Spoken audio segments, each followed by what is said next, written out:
नमस्कार मित्रांनो, ठरलं तर मग या मालिकेच्या आजच्या भागामध्ये आपण पाहणार आहोत की अश्विन विचारतो की काय झालं, तन्वी आली होती का इथे? कल्पना सांगते की हो आली होती, पण त्या विषयावरती मला आता बोलायचंच नाहीये.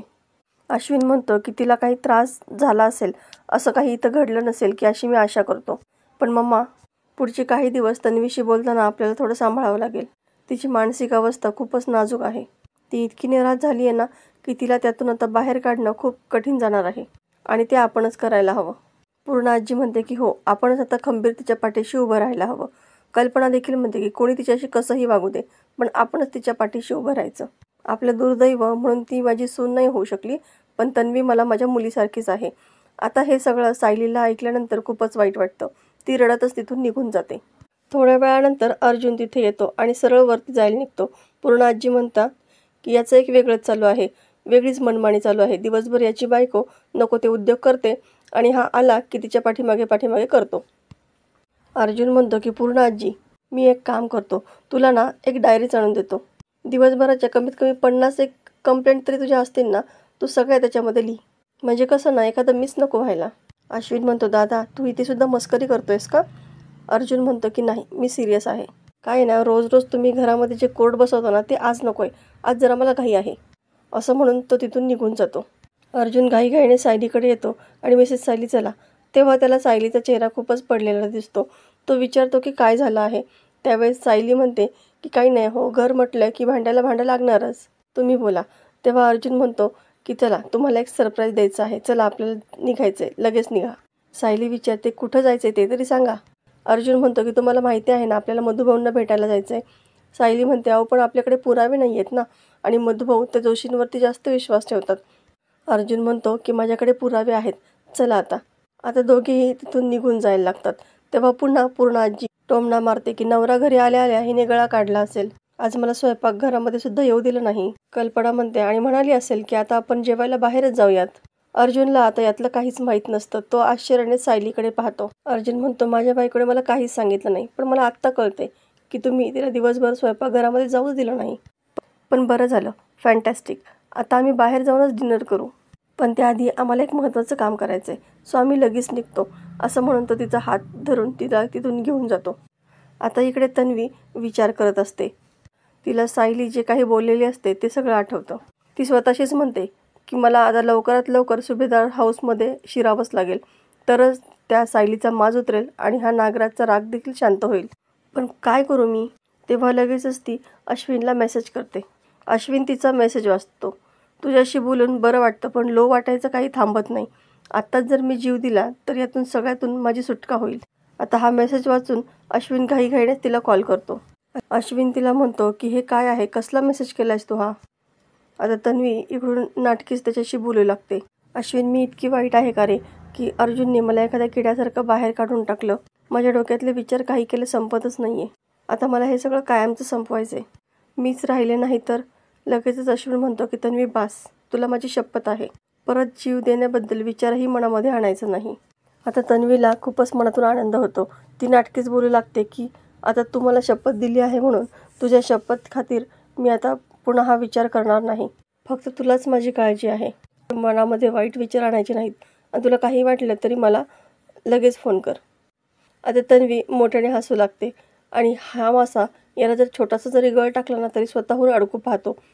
मला खात्री आहे की जेव्हा देव अक्कल वाटत होता ना, तेव्हा सगळे सुभेदार डायनिंग टेबलवरती बसून पोहे खात होते आणि स्वतःशीच हसू लागते. आता इकडे अर्जुन आणि सायली मधुभाऊंकडे येतात. कुसुमला त्यांना पाहून खूपच आनंद होतो. कुसुम त्यांच्यावरून भाकर तुकडा ओवाळून टाकते. कुसुम म्हणते की या आतमध्ये, आणि मला आधीच सांगायचं ना, मी काहीतरी गोडधोड बनवलं असतं. अर्जुन म्हणतो की गोड तर तुम्ही बनवाच, म्हणजे मी आलोय म्हणून नाही, पण मधुभाऊंचे सगळे प्रॉब्लेम सॉल्व्ह होतील म्हणून. मधुभाऊ जरा रागातच उठतात आणि तुम्ही केसबद्दल बोलायला आलात का इथे? मला त्याबद्दल काहीच बोलायचं नाहीये, मी पारावर जाऊन बसतो, असं म्हणून तिथून जायला निघतात. सायली तेव्हा मधुभाऊंना खडसावून सांगते की मधुभाऊ थांबा, यांना तुमच्याशी बोलायचंय आणि ते खूप महत्त्वाचं आहे. मधुभाऊ सुद्धा म्हणतात की जे काही बोलायचंय ते माझ्या वकिलांशी बोला. सायली म्हणते की मला माहिती आहे मधुभाऊ, तुमचा यांच्यावरती विश्वास नाही, पण माझ्यावरती तर आहे ना. बसा अगोदर, तुम्हाला बसायला सांगते ना, तुम्हाला शपथ आहे हो माझी. आता सायलीने शपथ दिली म्हटल्यानंतर मधुभाऊ खाली बसून घेतात. तेव्हा अर्जुन म्हणतो की मधुभाऊ, मला माहिती आहे की तुम्ही माझ्या बोलण्यावरती विश्वास ठेवणार नाही, म्हणूनच मी तुमच्यासाठी पुरावा घेऊन आलो आहे, असं म्हणून तो मोबाईलमधला व्हिडिओ त्यांना दाखवतो. त्याच्यामधलं महिपतचं आणि जोशी वकिलांचं संभाषण ऐकून मधुभाऊंना तर खूपच मोठा धक्का बसतो. मधुभाऊ म्हणतात, अहो हे तर खूप भयंकर आहे. अर्जुन म्हणतो की हेच खरं आहे मधुभाऊ, महिपतने त्या जोशीला तुमच्याकडे पाठवलं होतं, तुमची केस जिंकावी म्हणून नाही तर तुमची केस हरावी म्हणून. म्हणूनच आता साक्षी कधीही सुटेल अशी परिस्थिती निर्माण झाली.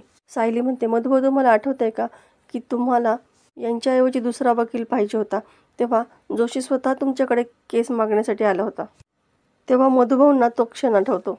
सायली म्हणते, अहो मधुभाऊ, म्हणूनच तो तुम्हाला चुकीचे सल्ले देत फिरतोय.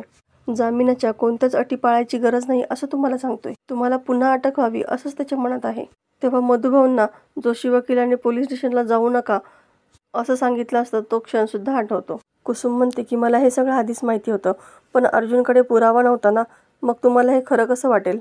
अर्जुन म्हणतो की आता तरी तुम्हाला पटतंय ना की जोशीचा हाच खरा चेहरा आहे. मधुभाऊ रागातच उठतात आणि हा जोशी इतका नीच असेल असं वाटलं नव्हतं. आत्ताच्या आत्ता जातो आणि त्याला जाब विचारतो असं ते म्हणतात. अर्जुन त्यांना थांबवतो. आपल्याला असं काहीच करायचं नाहीये. आपण जर असं केलं तर महिपत सावध होईल. त्यांना हे अजिबात कळू द्यायचं नाहीये की आपल्याला खरं काय ते कळालंय. सायली म्हणते, म्हणजे तुम्ही त्याच्यासंग आधीसारखंच बोलत राहायचं, त्याच्यावरती विश्वास आहे असंच त्याला दाखवत राहायचं. अर्जुन सांगतो की महिपत खूप हुशार माणूस आहे. त्याला जरा जरी शंका आली ना तरी तो लगेच केस फिरविल आणि तुम्हाला अडकवेल, पण आपण त्याला तसं करू द्यायचं नाहीये. मधुभाऊ म्हणतात की हे सगळं माझ्या कल्पनेच्या पलीकडचं आहे. माणसं ओळखायला कसं काय चुकलं मी? सायली म्हणते की मधुभाऊ तुम्ही काळजी करू नका, फक्त हे जे सांगतील ना तेवढंच ऐका. अर्जुन सांगतो की तुम्ही जोशीला सांगा की तुम्ही त्याचं ऐकून पोलीस स्टेशनला सही करायला जाणार नाही आहात, पण दररोज मात्र न चुकता सही करायला जायचं. कुसुम म्हणते, पण मधुभाऊने सही केली हे पोलिसांकडून जोशीला कळेलच ना. अर्जुन म्हणतो, ते मी बरोबर मॅनेज करतो. सायली म्हणते की मधुभाऊ आपल्याला हे खूप सावधगिरीने करायला पाहिजे, कारण महिपत शिकरे त्याच्या मुलीला वाचवण्यासाठी काय काय करू शकतो हे आपण पाहिलंच आहे, पण आता त्याला हे माहिती नाही आहे की त्याचा सामना पुन्हा यांच्याशी आहे. कुसुम म्हणते की तुम्ही दोघे जर पुरावा घेऊन आला नसतात ना तर तो जोशी वकील आम्हाला फसवतच राहिला असता. अर्जुन म्हणतो, आता मधुभाऊंना कोणीच फसवू शकत नाही, मी आहे ना, तुम्ही टेन्शन घेऊ नका. आता निघतो आम्ही. आणि ते दोघेही तिथून जायला निघतात तेव्हा मधुभाऊ म्हणतात की थांबा जावई बापू. अर्जुनला पुन्हा जावई बापू अशी हाक ऐकल्यानंतर खूपच बरं वाटतं. मधुभाऊ म्हणतात की मला तुमच्यातला चांगुलपणा माहिती नव्हता असं नाही, पण माझ्यातला राग जरा जास्तच होता, त्यामुळे त्याने मला आंधळं केलं होतं. त्या आंधळेपणामध्ये मी तुम्हाला वाटेल ते बोललो. तेव्हा अर्जुनला मधुभाऊंचे शब्द आठवत असतात. मधुभाऊ म्हणतात, पण हे सगळं लक्षात न ठेवता तुम्ही मदतीला धावून आलात, नाहीतर त्या जोशी वकिलाने मला जन्मठेप नाही तर फाशीची शिक्षा नक्कीच दिली असती. मी तुमच्याशी अतिशय चुकीच्या पद्धतीने वागले, जमलं तर मला माफ करा असं म्हणून मधुभाऊ अर्जुन समोर हात जोडतात. अर्जुन म्हणतो, असं काय करताय मधुभाऊ, मी तुम्हाला तुमच्या मुलासारखाच आहे आणि आपल्या मुलांवरती ओरडण्याचा रागवण्याचा पूर्ण हक्क असतो बापाला. त्यासाठी प्लीज माफी मागू नका तुम्ही. तुम्हाला निर्दोष सोडवणं ही माझी जबाबदारी आहे आणि मी ती पार पाडणारच. फक्त तुमचा आशीर्वाद हवाय असं म्हणून अर्जुन त्यांच्या पाया पडतो. सायली म्हणते की मधुभाऊ, मागे एकदा तुम्ही म्हणाला होतात की तुमचा जावई 100 नंबरी सोनं आहे, पण ते किती खरं आहे हे तेव्हा कुणाला कळलं नव्हतं. कुसुम म्हणते, पण ते आता कळालंय. मधुभाऊ म्हणतात की कुसुम, माझी लेक पहिल्यांदा लग्नानंतर माहेरी आली आहे, तिला अशीच जाऊ देणार आहेस का? ओटी नाही भरणार का? सगळे खूपच खुश असतात. कुसुम सायलीची ओटी भरते आणि अर्जुनला देखील औक्षण करते. आता इकडे सुमन तन्वीसाठी नाश्ता देते आणि तन्वी रागातच प्लेट बाजूला सरकवते.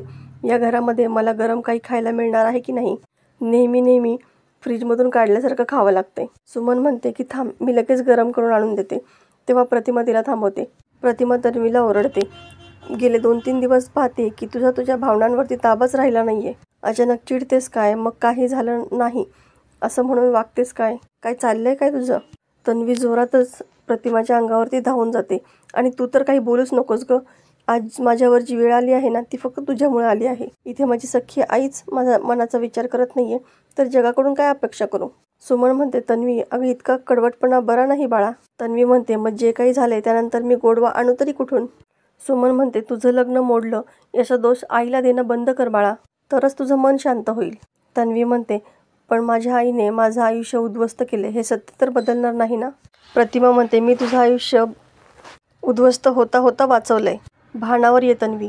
अगं कुठल्या तरी वचनात अडकून केलेल्या लग्नामध्ये तू सुखी कशी काय झाली असतीस? एवढं सगळं झाल्यावर तरी तुला कळायला हवं की नाती जबरदस्तीने जोडता नाही येत, त्यासाठी प्रेम असावं लागतं. तेव्हा तन्वी मात्र आश्चर्याने तिच्याकडे पाहतच राहते, कारण हेच वाक्य सायली देखील तिला बोललेली असते. तन्वी मनातच म्हणते की मायलेकीची नाळ तुटतच नाही. आता प्रतिमाने माझी आणखी वाट लावण्याआधीच तिला अलगद बाजूला करावं लागणार आहे. आता इकडे अर्जुन मधुभाऊंच्या केसवरती जोमाने काम करत असतो. सायली त्याच्याकडे पाहत राहते. सायली मनातच विचार करते की आता हे मधुभाऊंसाठी पुन्हा एकदा नव्या जोमाने कामाला लागलेत. आता साक्षीला शिक्षा होऊन मधुभाऊ पूर्णपणे निर्दोष सुटतील तो दिवस दूर नाही. ती उठून अर्जुनकडे जाते आणि त्याला म्हणते की मगापासून पाहते की तुम्ही खूप कामात आहात, थकला असाल ना, असं म्हणून त्याच्या डोक्याची मसाज करू लागते. अर्जुन तिचा हात हातामध्ये घेतो आणि काम तर करतच होतं, पण माझी बायको आज जर मला इतका छान हेड मसाज देणार असेल ना, तर आज कामाला सुट्टी, असं म्हणून तो खूपच रोमॅन्टिक होतो. पण सायली एक एक कारणं देऊन त्याच्यापासून दूर पळते. अर्जुन म्हणतो की नवऱ्याला असा धोका देतात का? तर मित्रांनो, येणाऱ्या भागामध्ये आपल्याला पाहायला मिळणार आहे की सायली विमलला म्हणते की मी या घराची सून आहे आणि रीतीप्रमाणे गोडाधोडाचा स्वयंपाक मीच करणार. विमल म्हणते पण सायली ताई, ते कसं शक्य आहे? अर्जुन दादा सोडले तर बाकी कोणीच तुमच्या हातचं नाही खाणार. सायली म्हणते की अहो मग तुम्ही तुमच्या हाताने केले असं सांगा ना. विमल म्हणते ठीक आहे, आता मी इथे पहारा देते. अजून तरी इथे कोणी नाही आहे आणि कोणी जर आलं तर मी तुम्हाला शिट्टी वाजवेल. आता सायली स्वयंपाक करू लागते. तेवढ्यात पूर्णाजी आणि कल्पना दोघीही बाहेरून येताना विमलला दिसतात. मात्र विमल मारायला लागते, मात्र तिच्या तोंडातून आवाजच निघत नाही. सायली मात्र किचनमध्ये स्वयंपाक करतच असते. आता अर्जुन जोशीच्या ऑफिसमध्ये येतो. जोशी म्हणतो की आज तुमचे पाय माझ्या ऑफिसला कसे काय लागले? तेव्हा अर्जुन रागातच त्याची कॉलर धरतो आणि त्याला खुर्चीतून उठवतो. मधुभाऊंना फसवतेस का तू? त्यावेळेस मधुभाऊ आणि चैतन्य देखील तिथे आलेले असतात. जोशी म्हणतो की मधुभाऊ बघा, तुमच्या जावयाने माझी कॉलर धरली आहे. मधुभाऊ तसेच उभे असतात, ते काहीच बोलत नाहीत. अर्जुन म्हणतो की आता तुझा बॉस जरी इथे आला ना, तरी सुद्धा तो मला थांबवू शकत नाही. एक सणसणीत कानाखाली मारून अर्जुन त्याच्याकडे असलेला पुरावा दाखवतो. त्यानंतर जोशीची बोलतीच बंद होते. तर मित्रांनो, येणारे भाग अतिशय रंजक आपल्याला पाहायला मिळणार आहेत. सायलीने केलेला स्वयंपाक पूर्णाजीच्या आणि कल्पनाच्या लक्षात येईल का? अर्जुन आता महिपतला आणि जोशीला कसा धडा शिकवणार? हे सगळं पाहणं अतिशय रंजक ठरणार आहे. तुम्हाला काय वाटतं हे कमेंट करून सांगायला विसरू नका. अशाच नवनवीन व्हिडिओ अपडेटसाठी चॅनलला सबस्क्राईब करा. नोटिफिकेशनसाठी बेल आयकॉन अवश्य दाबा. व्हिडिओ पाहिल्याबद्दल धन्यवाद.